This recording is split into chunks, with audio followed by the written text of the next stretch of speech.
बहुत बहुत स्वागत है आपका आपके इस चैनल जेएमएस कोच 2018 में। आप लोगों के लिए मैट्रिक बोर्ड परीक्षा 2023 का जो एग्ज़ाम में 14 तारीख को पूछने वाला है, तो आपके लिए मैं बहुत ही मोस्ट इम्पोर्टेंट वीवीआई क्वेश्चन लेकर आया हूं जो 2011 से 22 तक पूछे गए हैं। कई बार जो प्रश्न पूछे गए हैं वो आपके लिए मैं लेकर के आया हूं। बहुत ही इम्पोर्टेंट क्वेश्चन है यह आपके लिए। आप अगर इसे देख लेते हैं तो आप निश्चित रूप से इसमें से सारे क्वेश्चन बना करके आ पाएंगे। मात्र एक बार देखने मात्र से ही आप संपूर्ण क्वेश्चन बना पाएंगे। तो दोस्तों, जो लोगों ने पहले बार इस चैनल को देख लिया है, देख रहा है, वह व्यक्ति इन्हें सब्सक्राइब ज़रूर करें और अपने दोस्तों के साथ भी इसे शेयर ज़रूर करेंगे ताकि अपने दोस्त को भी इनका लाभ उठाने दे सकेंगे। तो दोस्तों, इसमें मैं सभी मोस्ट वीवीआई क्वेश्चन लघु उत्तरीय प्रश्न डाला है। आप सभी व्यक्ति को यह ख्याल रखना होगा कि 100% यही आएगा। इसमें से ज़रूर निश्चित रूप से ये सारे क्वेश्चन आएंगे। हमने बहुत गहन अध्ययन के बाद ये सारे क्वेश्चन को 11 से 2022 तक के पूछे गए सभी प्रश्नों को कलेक्ट किया है, जो क्वेश्चन पूछने के अधिकतर चांसेस हैं। तो मोस्ट इम्पोर्टेंट क्वेश्चन मैं यहाँ पर लेकर के आया हूँ। तो एक बार सब आदमी जल्दी से इसे लाइक कर ले और सब्सक्राइब करके ऑल का बेल आइकन पर क्लिक कर ले, चूँकि मैं आपको अभी से एग्ज़ाम तक सभी धमाकेदार वीडियो डालूंगा जो कि आपके एग्ज़ाम के लिए 101% लाभदायक सिद्ध होगा। तो चलिए शुरुआत करते हैं। पहला क्वेश्चन है यहाँ पर हमारा, पहला क्वेश्चन मोस्ट वीवीआई क्वेश्चन का पहला है हमारा यहाँ पर, शाकाहारी और मांसाहारी किसे कहते हैं। यह क्वेश्चन कई बार आपको पूछा जा चुका है एग्जाम में, शाकाहारी और मांसाहारी किसे कहते हैं। तो आपको सबसे पहले इसके लिए क्या करना है, यहाँ पर आपको उत्तर लिख लेनी है और उसके बाद शाकाहारी करके डैश दे देनी है। शाकाहारी करके डैश दे देना है और डैश देने के बाद यहाँ पर शुरू करेंगे। वे जीव जो अपना भोजन पेड़ पौधे या पेड़ पौधों के उत्पादों से ग्रहण करता है उसे शाकाहारी कहते हैं। समझ गए, ये मोस्ट इम्पोर्टेंट क्वेश्चन है आपका। शाकाहारी जीव वे जीव जो अपना भोजन पेड़ पौधे या पेड़ पौधों के उत्पादों से ग्रहण करता है उसे शाकाहारी कहते हैं। याद रखेंगे आप लोग, जैसे हिरन, बकरी, टिड्डा आदि हो गया। ठीक है, इस प्रकार से आपका ये पहला हो गया। अब आगे फिर इसी प्रकार से मांसाहारी लिख करके फिर आगे हम डैश देंगे। मांसाहारी लिख करके आगे क्या करना है, डैश देनी है। अब मांसाहारी को हम यहाँ पर जिस प्रकार से हमने शाकाहारी को यहाँ पर परिभाषित किया उसी प्रकार से हम मांसाहारी को भी यहाँ पर क्या करेंगे, परिभाषित कर देंगे। ठीक है, सब ध्यान रखेंगे इन्हें। मांसाहारी लिख कर डैश देंगे, लिखेंगे वे जीव जो अपना भोजन दूसरे जीवों के मांस से प्राप्त करते हैं। वे जीव जो अपना भोजन दूसरे जीवों के मांस से प्राप्त करते हैं, दूसरों जीवों के मांस से प्राप्त करते हैं, उसे मांसाहारी कहते हैं, उसे मांसाहारी कहते हैं। ठीक है, जैसे शेर, बाघ, शेर हो गया आपका और ये आपका हो गया बाघ, ये सब क्या करते हैं, मांसाहारी, मांस सिर्फ पसंद करते हैं। और सर्प हो गए, ये सब सिर्फ क्या करते हैं, मांसाहारी भोजन करते हैं। और भी बहुत सारे पशु हैं जो क्या करते हैं, सिर्फ मांस ही पसंद करते हैं, उसे हम क्या बोलेंगे, मांसाहारी जीव बोलेंगे। समझ गए। तो यहाँ पर मैंने आपको पहला क्वेश्चन करवाया, यह क्वेश्चन आपको याद भी हो गया होगा। आप लोग अच्छा से इसे 1-2 बार रिवाइज कर लें। आपको सारी मोस्ट वीवीआई क्वेश्चन मैं यहाँ पर करवाऊँगा। तो आप लोग जल्दी से जो चैनल पर नए आए हैं इसे सब्सक्राइब कर लें और अपने दोस्तों के साथ भी इसे शेयर कर दें ताकि वो भी इसे देख पाएँ। ठीक है, तो अब यहाँ पर यह जो क्वेश्चन था, एक टाइप इसमें और पूछा जाता है सर्वाहारी। सर्वाहारी किसको बोलेंगे, जो शाकाहारी और मांसाहारी, यानी जो पेड़ पौधे या पेड़ पौधों के उत्पाद से भी जो ग्रहण करेगा और साथ ही जो जीव मांस से भी प्राप्त करेगा, अपना भोजन मांस से भी प्राप्त करेगा, पेड़ पौधा से भी प्राप्त करेगा, उसे सर्वाहारी कहेंगे। जैसे आपका तिलचट्टा हो गया, मानव हो गया, ये तीनों टाइप को आपको ध्यान में रखना है। अगला क्वेश्चन देख लेते हैं। अगला क्वेश्चन है हमारा, एलपीजी क्या है, यह एक अच्छा ईंधन है कैसे। यह मोस्ट वीवीआई क्वेश्चन है आपका। एलपीजी क्या है, यह एक अच्छा ईंधन है कैसे। तो आपको ये क्वेश्चन को अच्छा से ध्यान में रखना है। इस क्वेश्चन का मैं अभी आंसर कर रहा हूँ, आप लोगों को यहाँ स्क्रीन पर दिख रहा है। एलपीजी का जो है पूरा नाम होता है liquefied petroleum gas. Liquefied petroleum gas होता है, तो इसे ध्यान रखेंगे आप लोग। यह एक अनवीकरणीय संसाधन है। एलपीजी जो है एक क्या है, अनवीकरणीय संसाधन है। ठीक है, एलपीजी क्या है, अनवीकरणीय संसाधन है, अनवीकरणीय संसाधन, राइट। एलपीजी ब्यूटेन तथा प्रोपेन का मिश्रण होता है। एलपीजी ब्यूटेन तथा प्रोपेन का मिश्रण होता है, समझ गए। और इसका मुख्य घटक ब्यूटेन होता है। एलपीजी का जो है मुख्य घटक क्या होता है, ब्यूटेन। एलपीजी का मुख्य घटक ब्यूटेन होता है, समझ गए। और यह एक गंधहीन गैस है, ध्यान रखेंगे। लिक्विफाइड पेट्रोलियम गैस है, यह एक अनवीकरणीय संसाधन होता है। और एलपीजी जो है द्रवित एक गैस होता है, द्रवित प्रकृति होती है इसकी। और ब्यूटेन तथा प्रोपेन का मिश्रण होता है। इसका मुख्य घटक क्या है, ब्यूटेन। इसका मुख्य घटक क्या होता है, ब्यूटेन होता है। यह एक गंधहीन गैस होती है। यह एक क्या होती है, गंधहीन गैसें होती है। इसमें गंध के लिए एथिल मरकैप्टन मिलाया जाता है। गंध के लिए एक मेथिल मरकैप्टन मिलाया जाता है। इसका उपयोग हम ईंधन के रूप में करते हैं। मेथिल मरकैप्टन मिलाया जाता है, इसका उपयोग हम कहाँ करते हैं, ईंधन में करते हैं। इसका उपयोग हम लोग ईंधन के रूप में करते हैं, समझ गए। इसका उपयोग किसके रूप में करते हैं, ईंधन के रूप में करते हैं, याद रहेगा सबको। इसका उपयोग जो है हम लोग किस में करते हैं, ईंधन के रूप में। अब इसके गुण के बारे में जानते हैं। एलपीजी के गुण, एलपीजी के गुण निम्नलिखित है। यहाँ पर एलपीजी के गुण जो बता रहे हैं, यह ऑब्जेक्टिव के टाइप में भी आपको पूछा जाता है, तो इसको याद रखेंगे आप लोग। एलपीजी गैस का ऊष्मीयमान अधिक होता है, तो गैस का ऊष्मीयमान किसका अधिक होता है, ये भी ध्यान रखेंगे। एलपीजी गैस का ऊष्मीयमान क्या होता है, अधिक होता है। एलपीजी गैस का ऊष्मीयमान अधिक होता है, इसको याद रखेंगे। एलपीजी गैस का ऊष्मीयमान अधिक होता है, राइट। अब अगला बात करेंगे, यहाँ पर दूसरा पॉइंट है हमारा। यह जो है ना धुआं रहित होता है। यह क्या होता है, यह धुआं रहित होता है, मतलब एलपीजी गैस से धुआं नहीं निकलती है, तो ये ध्यान रखेंगे। इस पॉइंट को भी याद रखेंगे आप लोग। एलपीजी गैस क्या होता है, धुआं रहित गैस होती है। एलपीजी गैस क्या होती है, धुआं रहित गैस होती है। एलपीजी को जलाने पर कोई भी विषैला पदार्थ नहीं निकलता है। अगला पॉइंट ध्यान रखेंगे, एलपीजी को जलाने पर कोई भी विषैला पदार्थ नहीं निकलता है। इस पॉइंट को सभी आदमी याद रखेंगे। सारे पॉइंट से आपके ऑब्जेक्टिव क्वेश्चन भी बोलते हैं, तो दोस्तों आप लोग ये बात हमेशा ध्यान रखें कि जो भी मैं क्वेश्चन बता रहा हूँ, लॉन्ग क्वेश्चन हो या उसका शॉर्ट हो, उस सभी में बहुत सारे ऑब्जेक्टिव भी बनते हैं आपके, और सब्जेक्टिव तो है ही क्वेश्चन का। तो आप लोग याद रखेंगे, तो याद कर लेंगे, तो ये पूरा आपको काम आने वाली बातें हैं। तो ध्यान रखेंगे, एलपीजी गैस को जलाने पर कोई भी विषैला पदार्थ भी नहीं निकलता है। इसे जलाते हैं तो कोई विषैला पदार्थ निकलता है, नहीं निकलता है, ये ध्यान रखेंगे। इसे जलाने पर कोई विषैला पदार्थ नहीं निकलता है। विषैला पदार्थ जो है ना, इसे जलाने पर निकलता ही नहीं है, हमेशा ध्यान रखेंगे। एलपीजी जो है बहुत ही सस्ता होता है। एलपीजी क्या होता है, बहुत ही सस्ता होता है, आसानी से यह प्राप्त कर सकते हैं हम इसे बहुत ही सस्ते दामों में। इसीलिए एलपीजी एक अच्छा ईंधन है। इसीलिए क्या है, एलपीजी एक अच्छा ईंधन है। तो यहाँ क्वेश्चन क्लियर हो गया आपका। एलपीजी क्या है, यह एक अच्छा ईंधन है कैसे, तो इसको याद रखेंगे आप लोग।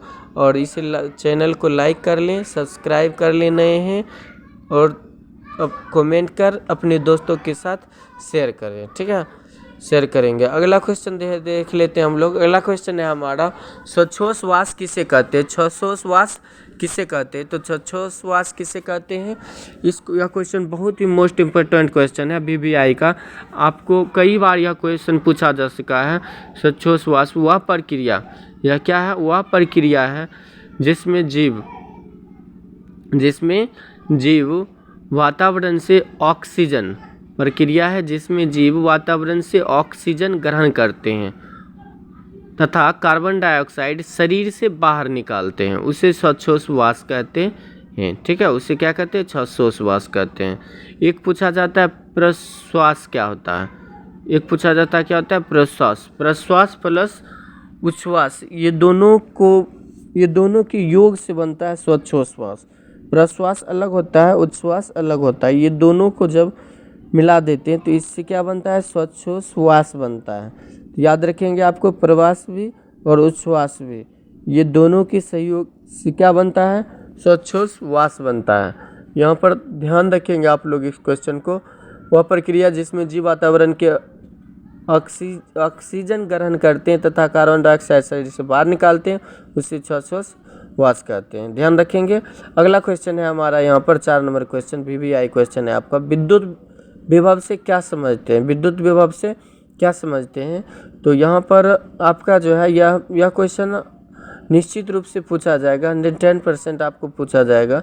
यह क्वेश्चन कई बार एग्जाम में पूछा जा चुका है। विद्युत विभव प्रति एकांक धनावेश को, विद्युत विभव प्रति एकांक धनावेश को अनंत से किसी बिंदु तक लाने में किया गया कार्य विद्युत विभव कहलाता है। एकांक धनावेश को अनंत से किसी बिंदु तक लाने में किया गया कार्य विद्युत विभव कहलाता है। याद रहेगा, विद्युत विभव का ऐसा मात्रक वोल्ट होता है। विद्युत विभव का ऐसा मात्रक क्या होता है? वोल्ट होता है। याद रखेंगे आप लोग, विद्युत विभव का जो है ऐसा मात्रक क्या होता है? वोल्ट होता है। याद रहेगा आप लोग को। अब मैं बात कर रहा हूँ यहाँ पर विद्युत विभव का ऐसा मात्रक वोल्ट होता है।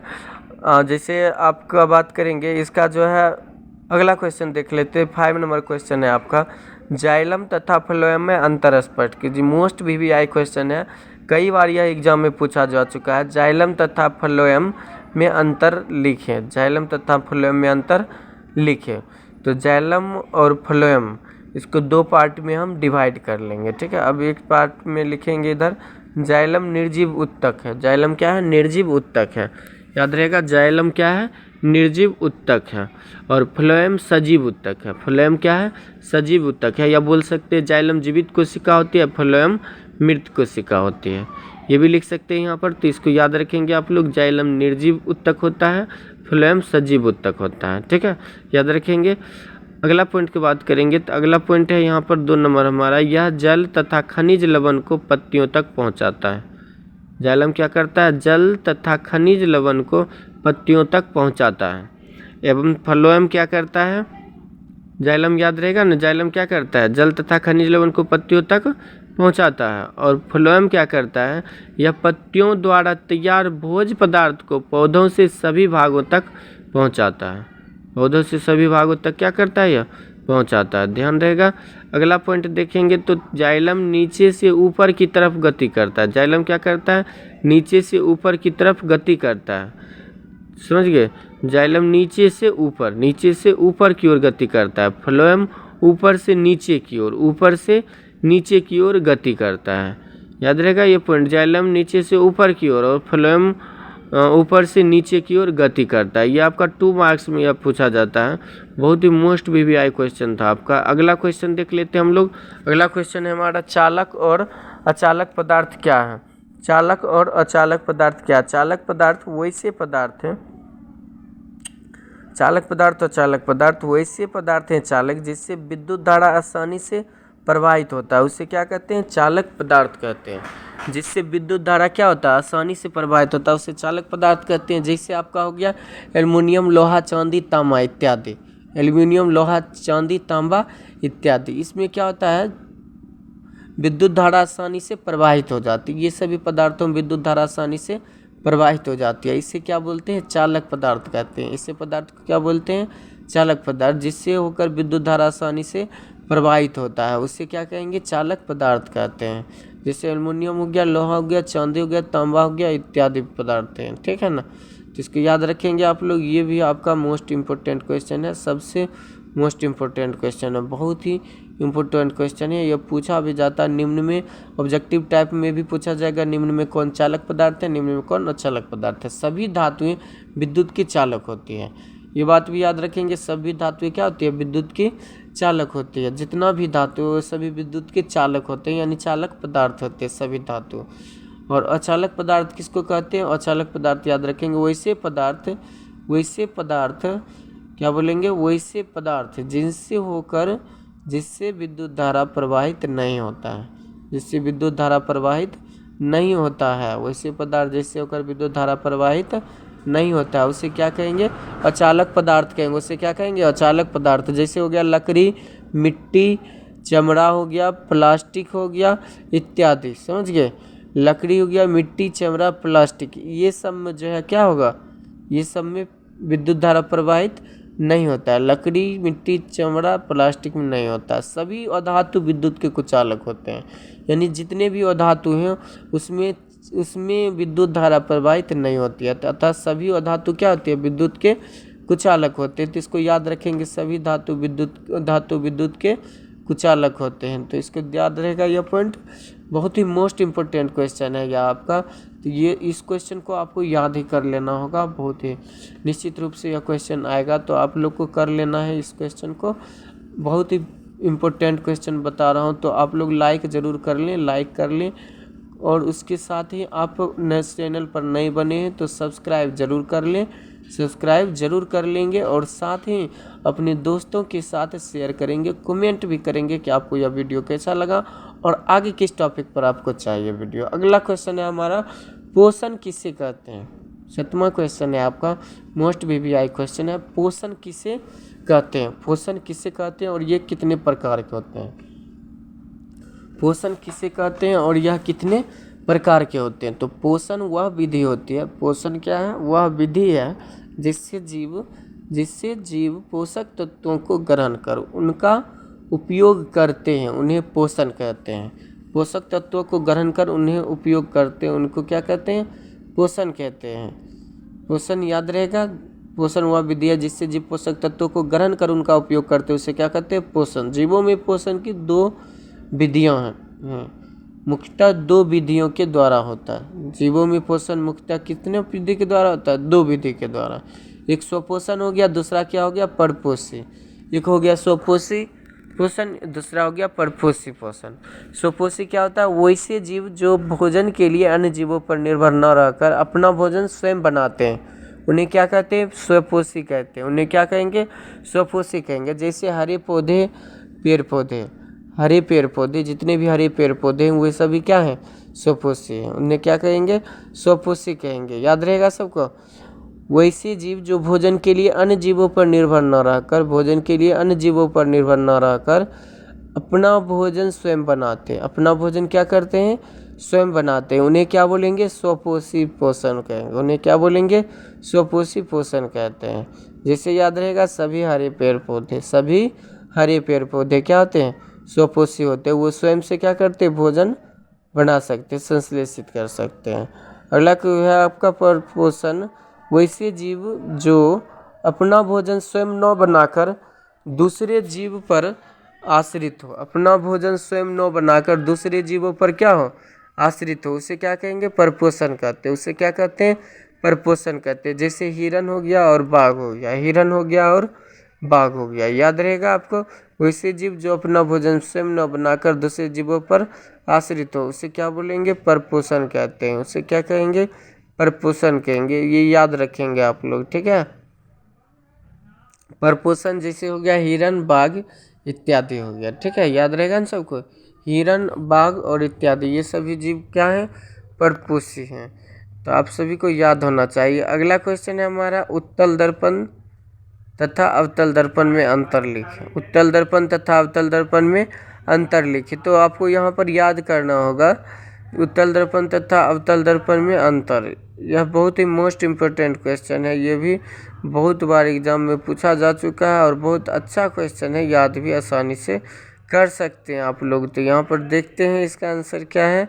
दोनों को अलग अलग, उत्तल दर्पण और अब अंतर वाला जितना भी रहेगा उसको अलग अलग हम डिवाइड कर लेंगे। इधर जो हमने बनाया ये था क्या, हमारा अवतल दर्पण, और ये जो मैं बना रहा हूँ ये हमारा क्या है, उत्तल दर्पण है। ये हमारा क्या है, उत्तल दर्पण है। तो उत्तल दर्पण की परावर्तक सतह क्या होती है, ऊपरी होती है। उत्तल दर्पण की परावर्तक सतह क्या होती है, उभरी होती है, जबकि अवतल दर्पण की परावर्तक सतह क्या होगी, धसी हुई होती है। अवतल दर्पण की परावर्तक सतह क्या होगी, धसी हुई होती है। तो याद रखेंगे आप लोग, जिसकी परावर्तक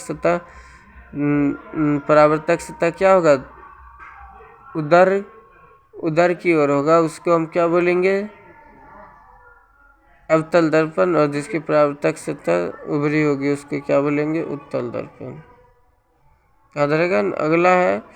अगला पॉइंट है, उत्तल दर्पण में हमेशा काल्पनिक प्रतिबिंब बनता है। अवतल दर्पण में वास्तविक और काल्पनिक दोनों प्रतिबिंब बनता है। अवतल दर्पण में क्या होता है, वास्तविक और काल्पनिक दोनों प्रतिबिंब बनता है। अब उत्तल दर्पण में छोटा प्रतिबिंब बनता है, उत्तल दर्पण में छोटा प्रतिबिंब बनता है, और अवतल दर्पण में क्या होता है, बड़ा छोटा दोनों प्रतिबिंब बनता है। बड़ा और छोटा दोनों प्रतिबिंब बनता है किसमें, तो याद रखेंगे दर्पण भी आप लोग, कौन सा दर्पण, तो उत्तल दर्पण। क्या याद रखेंगे, उत्तल दर्पण याद रखेंगे आप लोग, ठीक है। अब मैं बात कर रहा हूँ यहाँ पर आपका अगला जो पॉइंट है, इसमें सीधा प्रतिबिंब बनता है। उत्तल दर्पण में क्या होता है, प्रतिबिंब सीधा बनता है। उत्तल दर्पण में क्या होता है, प्रतिबिंब सीधा होता है। तो याद रखेंगे आप लोग, उत्तल दर्पण में क्या होता है, प्रतिबिंब सीधा बनता है, याद रहेगा। अगला है आपका इसमें जो है ना, अवतल दर्पण में प्रतिबिंब उल्टा तथा सीधा दोनों प्रतिबिंब बनता है। उत्तल दर्पण में दृष्टि दोष बड़ा होता है। उत्तल दर्पण का दृष्टि क्षेत्र क्या होता है, बड़ा होता है। दृष्टि क्षेत्र जो होता है, देखने का क्षेत्र बड़ा होता है उसमें, जबकि छोटा होता है। अगला क्वेश्चन बात करेंगे 9 नंबर, हरे पेड़ पौधे को उत्पाद क्यों कहते हैं। हरा पेड़ पौधा जो होता है उसे हम लोग उत्पाद कहते हैं, क्यों कहते हैं, तो याद रखेंगे आप लोग। दोस्तों आप लोग एक बार फिर से मैं कहना चाहूँगा कि जेएमएस कोचिंग इंस्टीट्यूट 2018 को आप सब लोग सब्सक्राइब कर ले, ताकि आपके पास सबसे पहले आपका वीडियो पहुंच जाए, और प्रत्येक दिन का एग्ज़ाम का अपडेट आपको मिलती रहेगी। साथ ही एग्ज़ाम में आपको इस बार और उस टाइमिंग में क्या आने वाला है, वह एग्ज़ाम का डिस्कशन आपके साथ होता रहेगा, और संपूर्ण 95% आपको ओरिजिनल क्वेश्चन आपको प्रोवाइड की जाएगी। तो आप सब्सक्राइब ज़रूर कर लेंगे, और सारी टाइप्स आपको हर एग्ज़ाम के बता दिए जाएंगे, जिस टाइप से एग्ज़ाम में क्वेश्चन रहेंगे, और निश्चित रूप से वही रहेंगे, उसके अलावा अन्य क्वेश्चन नहीं हो सकता है। तो याद रखेंगे आप लोग। बात कर रहे हैं हम लोग अगला क्वेश्चन कि हरे पेड़ पौधे पेड़ को उत्पाद क्यों कहते हैं। तो हरे पेड़ पौधे कार्बन डाइऑक्साइड, जल, हरित लवक तथा सूर्य के प्रकाश की उपस्थिति में अपना भोजन तथा दूसरे जीवों के लिए भोज पदार्थ का निर्माण करता है। तो इस प्रकार से समझ गए। अगला क्वेश्चन है हमारा, धातु के भौतिक गुणों को लिखें। धातु के बहुत सारी गुण हैं, भौतिक गुण भी हैं, रासायनिक गुण भी हैं। तो यहाँ पर हमने सारा धातु का भौतिक गुण की चर्चा कर रहे हैं। यहाँ पर धातु क्या होते हैं, धातु के आणविक गुण निम्नलिखित हैं, लिख लेंगे इस प्रकार से। उसके बाद हम पॉइंट वाइज फिर से बनाना शुरू करेंगे। धातु के बाह्यतम कक्षा में 1, 2 या 3 इलेक्ट्रॉन रहते हैं। जितने भी धातु तत्व हैं उनकी बाह्यतम कक्षा में कितने इलेक्ट्रॉन हो सकते हैं, 1, 2 या 3 इलेक्ट्रॉन हो सकते हैं। दूसरी बात, धातुएं विद्युत धनात्मक होती है। धातुएं क्या होती है, विद्युत धनात्मक होती है। इस पॉइंट को याद रखेंगे, धातु विद्युत धनात्मक होती है, विद्युत धनात्मक होती है, अर्थात उसमें विद्युत प्रवाहित की जा सकती है। धातुएं अघात वर्धनीय होती हैं, इसे पीट कर कंगाज से भी पतला चादर बनाया जा सकता है, समझ गए। उसके बाद धातुएं तन्य होती है, इसे खींचकर पतले तार में परिवर्तित किया जा सकता है, समझ गए। धातुएं क्या होती है, तो धातुएं जो है ना आपका मोस्ट इम्पोर्टेंट क्वेश्चन है, राइट जी हाँ। तो अगला पॉइंट यहाँ पर आप लोग देख रहे होंगे, यहाँ पर है धातुएं उष्मा एवं विद्युत का चालक होती है। धातु क्या होती है, उष्मा और विद्युत का चालक होती है, मतलब उष्मा भी उसमें प्रवाहित हो सकती है, उष्मा भी हो जाती है उसमें, और विद्युत तो उसमें उत्पन्न हो ही सकता है, ये पिछले में भी मैं बताया। अगला पॉइंट, धातुओं का द्रव्यमांक और क्वथनांक उच्च होता है। इनका द्रव्यमांक और क्वथनांक जो क्या होता है, हमेशा उच्च होता है, याद रखेंगे। धातु का द्रव्यमांक और क्वथनांक उच्च होता है। लास्ट पॉइंट है हमारा, धातुओं में एक विशेष प्रकार का चमक पाया जाता है। जितने भी धातु होते हैं उसमें क्या होता है, एक विशेष प्रकार का चमक पाया जाता है, याद रखेंगे आप लोग। धातु में विशेष प्रकार का चमक पाया जाता है। यहाँ पर मोस्ट वीवीआई क्वेश्चन मैंने 10 क्वेश्चंस कराए। यह बहुत ही इम्पोर्टेंट क्वेश्चन था, जो कि आपके एग्जाम में पूछा जा सकता है। तो दोस्तों कैसा लगे हमें कमेंट में ज़रूर बताइएगा, और हमारी गारंटी है कि 110% आपको निश्चित रूप से सफलता के कगार पर ले करके जाएगी, समझ गए। तो बहुत ही इम्पोर्टेंट क्वेश्चन है, आप अपने दोस्तों के साथ बेशक शेयर कर ज़रूर करेंगे। और साथ ही अगर क्वेश्चन समझ में ना आया होगा कोई क्वेश्चन, तो आप कमेंट में ज़रूर बताइएगा, ताकि मैं उससे बेटर और तरीक़ा से समझाने का प्रयास करूँगा। और दोस्तों फिर से मैं कहना चाहूँगा कि आप हमारे चैनल को लाइक कर लें, और नए आए हैं तो हमारे चैनल को सब्सक्राइब ज़रूर कर लेंगे। साथ ही अपने दोस्तों के साथ इसे शेयर करेंगे और कमेंट में हमें बताएंगे। और जिन दोस्तों के साथ आप शेयर करते हैं उन्हें भी, यदि आप चाहते हैं कि हमारा यह चैनल आगे बढ़े और भी इसी प्रकार से और भी प्रत्येक एग्ज़ाम का प्रत्येक डॉट का मुझे क्लियरेंस मिलता रहे, तो आप इस चैनल को ज़रूर सब्सक्राइब कर लें। और साथ ही ये ध्यान रखें कि ऑल का बेल आइकन दबा लें, ताकि ऑल अपडेट सबसे पहले आपके मोबाइल पर पहुंच जाए और आप आसानी से देख पाएँ। साथ ही अपने बच्चों की तैयारी भी अच्छी प्रकार से करवा सकेंगे, समझ गए। तो इस प्रकार से मैंने आपको पार्ट 2 का वीडियो मैंने बनाया, पार्ट 2 इस साइंस का पार्ट 2 बनाया। इस प्रकार से जय हिंद जय भारत।